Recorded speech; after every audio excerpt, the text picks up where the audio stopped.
मैदान में। आप ठीक कह रहे हैं, लेकिन ये जो सैम पिट्रोडा शिकागो में बैठे हैं ये कह रहे हैं तो उसे सीरियसली नहीं लेना चाहिए। अब अमीक जमाई जी, मैं आपसे पूछूंगी क्यों सीरियसली ना लिया जाए?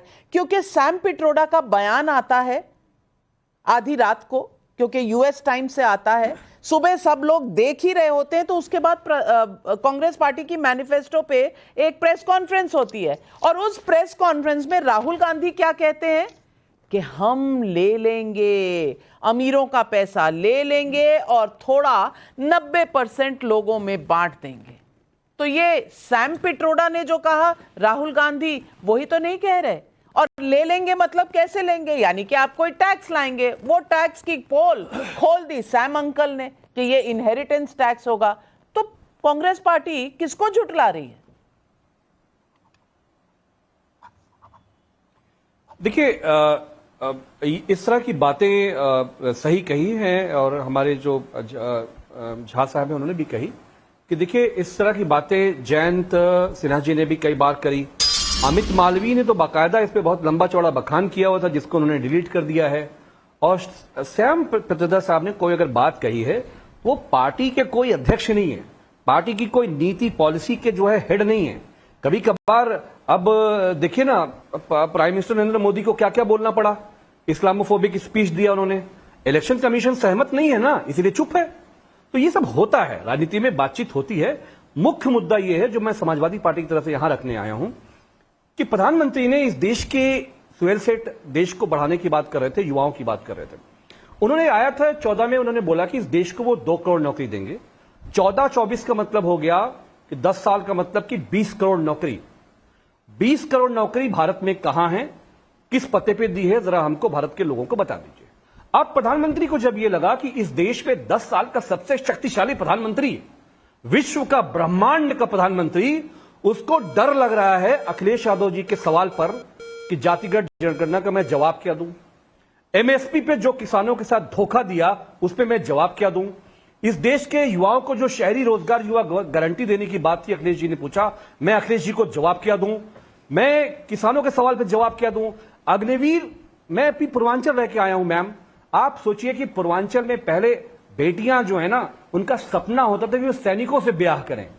ये जो ठेके की नौकरी लाए हैं अग्निवीर, बेटियां ब्याह नहीं करना चाहती हैं। सोचिए आप इन लड़कों से, उन्हें मालूम है कि 3 साल में जनाब सड़क पे आ जाएंगे। तो सरकार ने किया क्या है? सरकार ने ये किया कि इस देश की दौलत पे जो 40% रिसोर्स है इस देश का, अपने 4 मित्रों में बांट दिया। अमीक जमाई जी, आपके सारे सवाल वाजिब है और सुधांशु जी इसका जवाब देंगे, लेकिन मुझे सिर्फ इतना बता दीजिए, क्या आप राहुल गांधी और सैम पिट्रोडा के इस वेल्थ रीडिस्ट्रीब्यूशन और विरासत टैक्स पर आप उनके साथ हैं, हां या ना? यस और नो? नहीं, हम कह रहे हैं कि सैम पिट्रोडा अमित शाह जी नहीं है। सैम पिट्रोडा अमित शाह जी नहीं है, आरएसएस नहीं है कि जो करेंगे वो प्रधानमंत्री जी करेंगे। अभी तो देश देख रहा है कि देश एक नए हाथों में आने वाला है। यूपी 3 जैसी एक सरकार आएगी, उसका एक कॉमन प्रोग्राम आएगा। देश नए हाथों में आने वाला और कैसे आने वाला इसका व्याख्यान भी प्रधानमंत्री नरेंद्र मोदी ने किया। आइए पहले सुनाती हूं और सुधांशु जी आपके पास आ रही हूं। सुनिए प्रधानमंत्री नरेंद्र मोदी। उन्होंने फॉर्मूला बनाई है कि कौन प्रधानमंत्री बनेगा। कहा जा रहा है कि ये लोग 1 ईयर 1 पीएम फॉर्मूला बना रहे हैं, यानी 1 साल 1 पीएम, दूसरे साल दूसरा पीएम, तीसरे साल तीसरा पीएम, चौथे साल चौथा पीएम, 5वें साल 5वां पीएम। बताओ भाई क्या होगा देश का? इसका मतलब ये।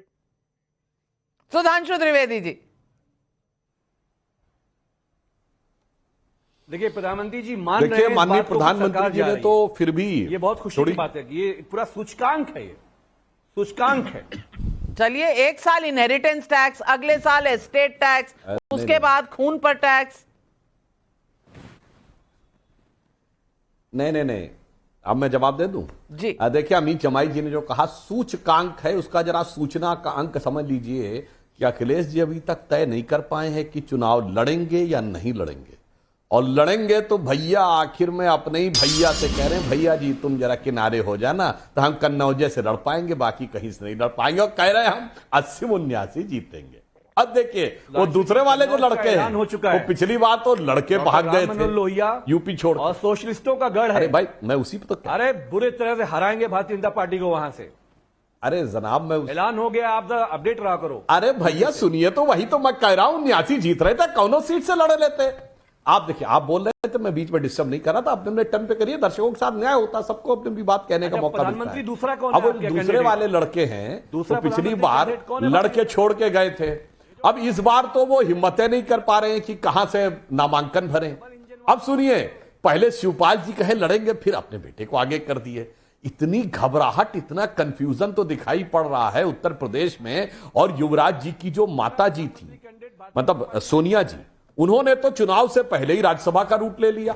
और अगर इतनी कॉन्फिडेंस था जो राहुल गांधी जी कह रहे थे, पहले 180 सीटें थी, अब की 150 होंगी, तो सोनिया जी आती, रायबरेली में नामांकन करके चली जाती। यहां से तो 5 लाख से जीती थी ना, तो आराम से हो जाता। तो सबको पता है कि हकीकत क्या है। और उसके बाद यह स्थिति जो आप कहने का प्रयास कर रहे हैं, वो दुनिया की नजर में एकदम साफ है कि कौन किस धरातल पे खड़ा हुआ है। अब मैं इनको बताना चाहता हूं कि जो इन्होंने बात कही, यहां पर सिर्फ एक टैक्स की बात नहीं है, यहां पे बात पूरी एक मानसिकता की है। और आपने जिस प्रकार का सोशल डिस्ट्रीब्यूशन दिखाया है, तो मैं दर्शकों को याद दिलाना चाहता हूं, समाजवादी पार्टी के एक नेता थे गायत्री प्रजापति, जिन्होंने अपना पहली बार जब शपथ पत्र भरा तो उन्होंने जानते क्या किया, उन्होंने दिखाया मैं बिलो पॉवर्टी लाइन हूं, गरीबी की रेखा के नीचे, और 10 साल के अंदर 150 करोड़ की संपत्ति। अरे भाई कौन सा इक्विटेबल डिस्ट्रीब्यूशन आपने गजब का किया। और संजय झा जी से मैं कहना चाहता हूं कि उन्होंने सैम पित्रोदा जी के लिए कहा, तो वो पदाधिकारी हैं, तो चुनाव के समय सिर्फ इतना बता दे पार्टी से पूछ के बयान दिया है या बगैर पूछे। अगर बगैर पूछे दिया है तो उन पर कार्रवाई क्यों नहीं हो गई भाई। आज आप सस्पेंडेड लीडर हैं, तो आपके गुरु ने तो गुरु घंटाल वाला काम किया है, तो अब तक उनका घंटा बजा दिया जाना चाहिए था, कम से कम उन्हें सस्पेंडेड कर दिया जाना चाहिए था और आपको पार्टी में ले लिया जाना चाहिए था। मगर यही तो बात समझ में नहीं आती है कि दिल की आरजू तो 7 समुंदर पार से आ रही है, और यहां पे कहा जा रहा है नहीं, वो दूर की आवाजों को ध्यान मत दो, यहां अंदर की बात कर लो। और मैं एक फैक्ट भी बताना चाहता हूं, मैं एक फैक्ट बात भी कहना चाहता हूं। देखिए यहां वास्तविकता में खतरा जानते क्या है, भारत वो देश है जहां पर सेविंग सबसे ज्यादा है। और मैं कहना चाहता हूं ब्रुकिंग्स जो थिंक टैंक है, उसके बॉब वर्थ ने कहा है कि भारत में जो मोटिवेशन ऑफ सेविंग है वो जनरेशनल है।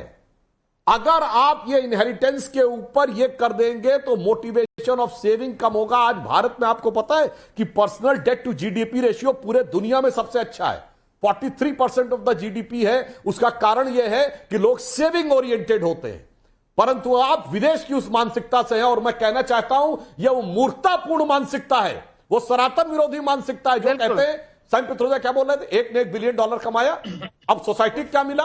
अरे जनाब मैं कहता हूं भारत में आके देखिए, गुरुद्वारे में लंगर और मंदिरों में भंडारा कहां से चलता है, या उसी से चलता है। अरे तुम्हारे देश में नहीं चलता फ्री का राशन, तुम्हारे देश में कहा जाता there can never be a free lunch, if there is a free lunch there has to be poison in it. ये पॉइजनस मानसिकता दिमाग में भरी हुई है, उस नजरिए से भारत को देख रहे हो, इसलिए तुम्हारे साथ समस्या है। इसीलिए मैंने कहा विदेशी शक्तियों का हाथ है, विदेशी सोच का हाथ है, इसीलिए अपना सत्यानाश कर रहे हैं। पर चिंता मत करिए, भारत का जो वक्त आया है, भारत की जनता प्रबुद्ध है। सोने की चिड़िया थी, सोने की चिड़िया के पर नहीं उखड़ने देंगे। आप सोने पे जितनी गिद्ध दृष्टि लगा के रखिए, अब भारत की सोने की चिड़िया की रक्षा करने के लिए एक शेर आकर खड़ा हुआ।